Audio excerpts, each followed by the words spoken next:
Aqui no estúdio comigo, o psicólogo Fernando Zanluc. Boa tarde, Zanluc. Boa tarde. Videogame violento, a gente sabe que nos Estados Unidos já tivemos casos de jovens que viram esses jogos, acabaram matando outros alunos em escolas. Pode mesmo trazer influência para o jovem, para a criança? Joga um jogo violento, pode ser uma pessoa violenta? Bom, o problema dos jogos violentos é que eles têm uma realidade muito próxima da real. A realidade virtual está cada vez mais aprimorada e fica muito parecido com a vida real. E quanto mais cedo você joga esses jogos, quanto mais tempo você joga esses jogos, mais você confunde mesmo a realidade com a fantasia. Os pais podem proibir isso? Devem.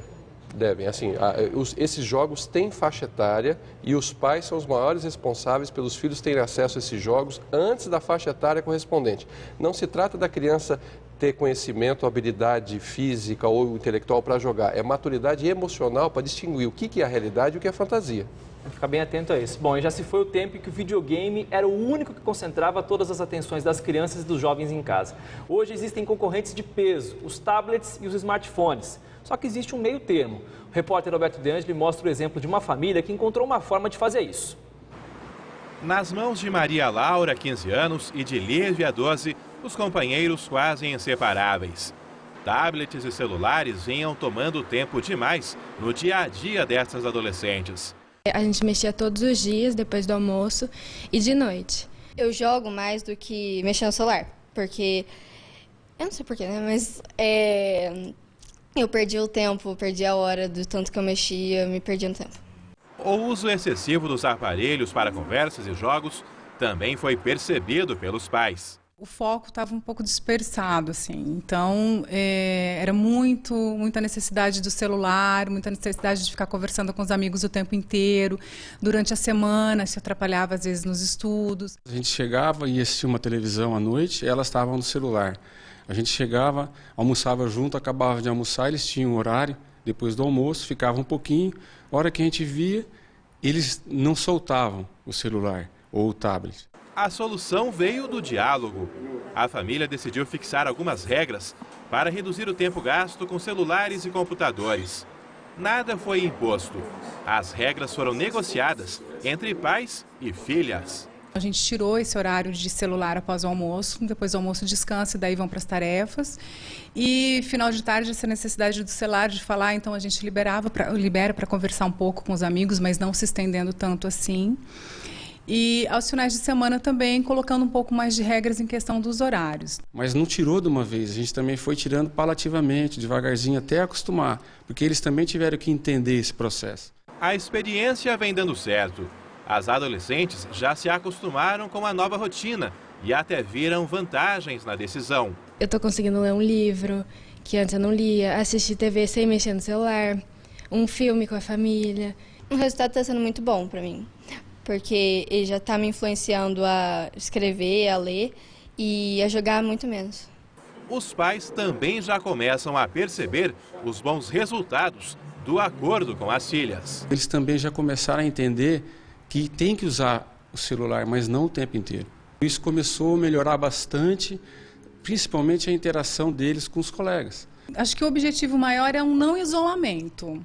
A gente sabe que a adolescência é perpetuada por esse isolamento mesmo, mas a gente busca que não fique tão isolada ali, só nesse vínculo e aleatório aos demais. É importante ter essas regras, Zanluc? Você vai usar o seu celular por tanto tempo, a hora que o pai e a mãe falar. É importante ter isso? Não, é importante sim, porque você não pode deixar que a criança gerencie a sua vida com esse aplicativo, com essa tecnologia, porque são tecnologias que seduzem muito. Você não pode dar um celular, um computador, um tablet para uma criança, para um adolescente e esperar que ele tenha o discernimento do quanto pode usar ou não, porque são muito sedutores e essa ideia de ficar conectado com o mundo todo é um paradoxo. Você fica em casa teclando e sozinho.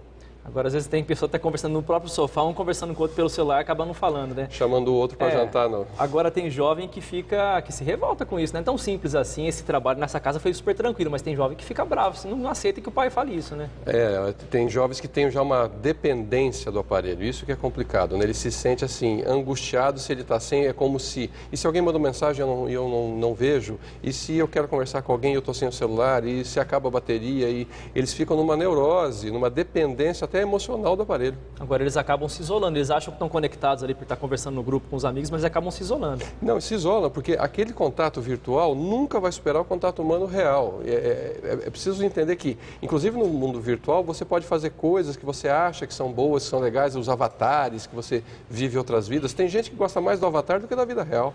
Agora é importante dizer também que não são só os jovens que fazem isso, né? A gente foi em qualquer praça de alimentação, os adultos estão lá teclando também, conversando com o outro, ali na própria mesa do restaurante conversando. Então é algo que não atinge só os jovens, todo mundo está suscetível a isso, né? O celular tem uma característica básica hoje, que ele possibilita a pessoa se refugiar em momentos que ele fica tenso ou angustiado. Então eu estou no almoço, eu estou angustiado, eu estou com alguém, eu vou para dentro do celular e isso impede de eu enfrentar a situação, de eu conversar, de olhar no olho. Às vezes tem uma conversa mais pesada para ter, ou mais importante, e em vez de ter a conversa, você vai para o celular e o celular hoje é usado como escudo. Isso que é muito ruim. E ele não aproxima ninguém, ele distancia. A Renata, mãe das meninas que o Alberto ouviu nessa reportagem, deu mais um depoimento para a gente, queria que o Zanuck comentasse. Diante de tantas possibilidades aí de uso de celular, dos tablets, né?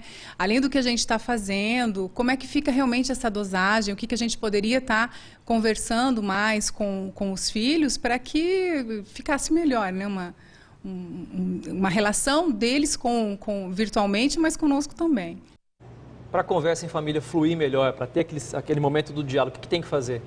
Tem que criar um espaço para isso. A conversa só flui quando tem espaço. É que nem aquela história, o filho fica no computador, ou fica no tablet, o pai pede para sair, a mãe pede para sair, aí ele sai do computador ou do celular, só que os pais estão vendo TV.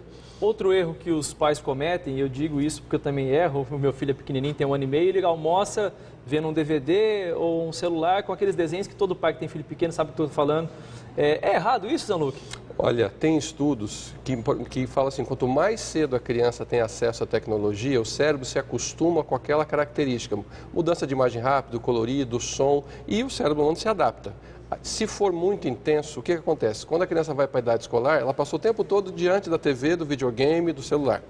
Quando ele senta na escola, fala, agora você tem que ficar quieto, prestando atenção numa coisa estática. Aí dá o que a gente pode chamar da famosa hiperatividade, que não é uma doença genética, é um problema maturacional onde a ausência de pessoas e o excesso de tecnologia facilita muito o aparecimento. É algo que a gente tem que dosar, mas é importante não começar, porque se você começa, o teu filho acostuma. É viciante. Obrigado, Zanuck, até a próxima.